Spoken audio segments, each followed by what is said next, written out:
مراحل سے گزرتا ہے۔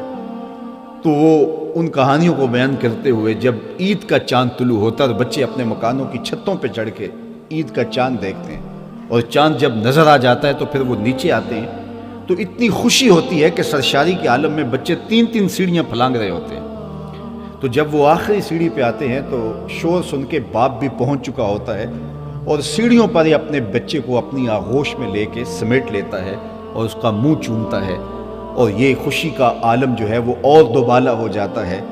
اقبال کہتے ہیں کہ جب یتیم واپس آتا ہے سیڑھیوں سے تو اس کو اپنے بازو میں سمیٹنے والا کوئی نہیں ہوتا، اور پھر وہ گھر اندر جا کے اوندا لیٹ جاتا ہے اور اس کے آنسو بستر میں جذب ہو رہے ہوتے ہیں۔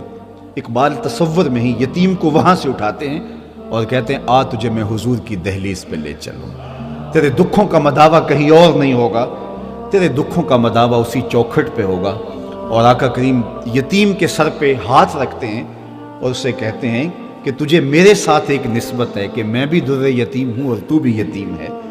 اور یتیم کے چہرے پہ پھر مسکراہٹ آ جاتی ہے۔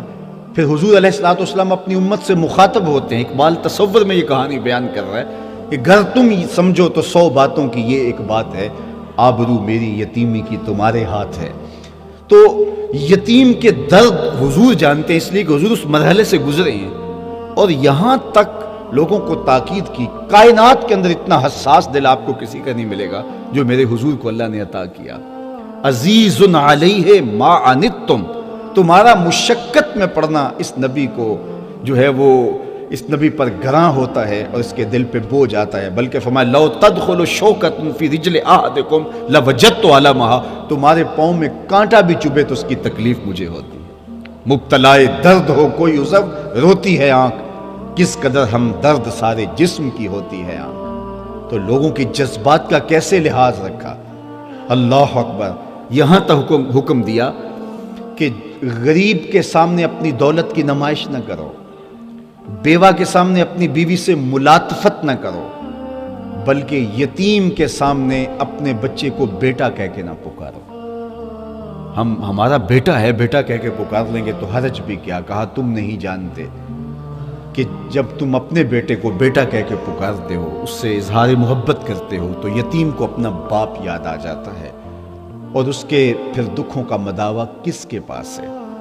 اس لیے سید سلیم گیلانی نے کہا تھا کہ امیر آدمی آسائش نہ چھوڑیں نمائش چھوڑ دیں تو غریبوں کی جان سوکھی ہو سکتی ہے، لیکن ہم لوگ اپنے رویوں سے، اپنے طرز زندگی سے لوگوں کی اذیت کا سامان بنے رہتے ہیں۔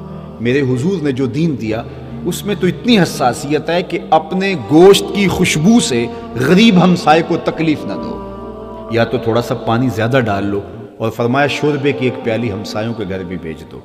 اور اگر تم اس پوزیشن میں نہیں ہو تو پھر ایسے زاویے میں، ایسے انداز میں اس کو پکاؤ کہ غریب کے بچوں تک اس کی خوشبو مہک نہ پہنچ سکے۔ بچے تو بچے ہوتے ہیں، ضد کر بیٹھے تو ان بلکتے ہوئے بچوں کے آنسو کون پوچھے گا۔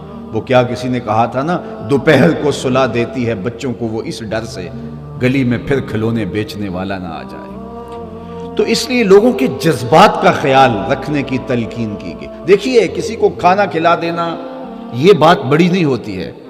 اللہ تعالیٰ نے قرآن مجید میں سورہ الفجر کے اندر ارشاد فرمایا کلا بل لا تکرمون الیتیم، تمہارا مسئلہ یہ نہیں ہے کہ تم یتیموں کو کھانا نہیں دیتے، نہیں، بلکہ تمہارا مسئلہ یہ ہے تم یتیموں کو عزت نہیں دیتے۔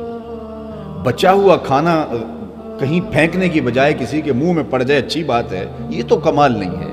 اصل عزت نفس بڑی چیز ہے، اس کی محرومی کے احساس کو ختم کیا جائے۔ میرے حضور علیہ الصلوۃ والسلام نے ارشاد فرمایا اس کائنات میں سب سے اچھا گھر کون سا ہے؟ اگر آپ سے پوچھا جائے سب سے اچھا گھر کون سا ہے، جو عالی نسب سوسائٹی میں واقع ہے؟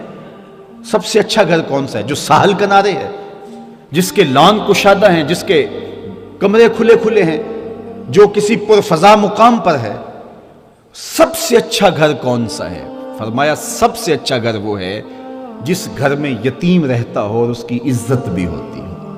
دو چیزیں فرمائی، جس میں یتیم رہتا ہو اور اس کی تکریم بھی ہوتی، چاہے وہ 2 مرلے کا کٹیا کیوں نہ ہو، تو وہ ایک ایسا نورانی گھر ہے کہ آسمان سے فرشتے بھی جھک جھک کے اس گھر کی زیارت کرتے۔